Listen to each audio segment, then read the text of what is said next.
Hey folks, welcome back to Guitar Wishlist. My name is 3-Chord Dave and today we're talking about the Ibanez 2469, better known as the Futura. And before we get started, don't forget every episode heavily influenced by this book right here, the 1001 Guitars that you should dream of playing before you die, because you know, that's a thing. Anyway, this is a very cool book. There's hundreds of guitars in here going all the way back to the 1600s. And honestly, you'll spend hours and hours and hours with it. Check it out. Very cool book. Links in the description below. Now, what is the Ibanez 2469 or the Ibanez Futura, whichever way you want to go with it there?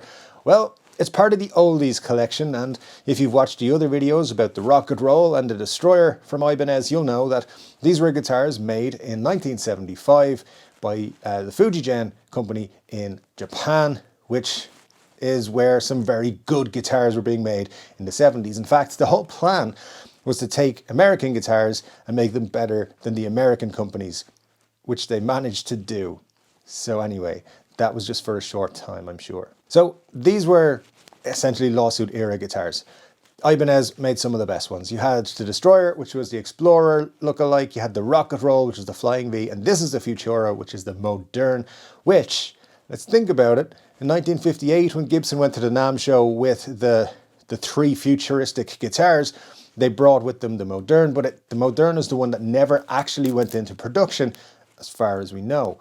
So they only had a couple of showpiece models that, you know, nobody knows where they are, even at the minute, as far as we know. So, so this guitar, the Ibanez Futura, is actually the first production run of this guitar shape. So technically, Ibanez made the Moderne before Gibson, in a way. Anyway, we're getting past that. If we look at the Destroyer and the Rocket Roll, this guitar was made out of the same wood. Now, what was that wood? We don't know for sure, because some people will tell you that it's solid ash, and some people will tell you that it's Japanese sen, which is kind of ash-like. And some people, in fact, Ibanez themselves put out marketing material saying that it was African Carina. So how are we supposed to know? Well, the things we do know about it is that this guitar, like its brothers, had a 3-piece maple neck, a rosewood fretboard with 22 frets. You also had some Ibanez Super 70s pickups, humbucking pickups in there as well. And then you had probably the ugliest pickguard of all time. Yeah, because look at that thing. Just look at it. And think about it, like if you look at the other two guitars, the Rocket Roll and the Destroyer, at the same time, they started life as exact clones to the Gibson models. They looked very nice. They looked like proper Carina models of these guitars.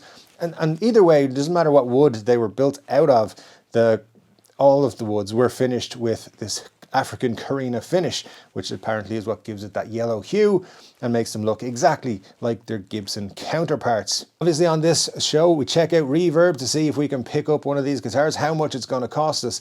And for this one, for the Ibanez Futura, yeah, you can't get them anywhere. So there's a reason for that. So the other two guitars, the Destroyer and the Rocket Roll, they ceased production in early 1978 and they didn't come back until the 80s, when they did come back with changes to the body shape and stuff and different colors and all sorts of things. But when it comes to the Futura, they did not come back. And in fact, they had even a shorter lifespan than the other two. So these were only produced for about 2 years, between 1975 and 1977.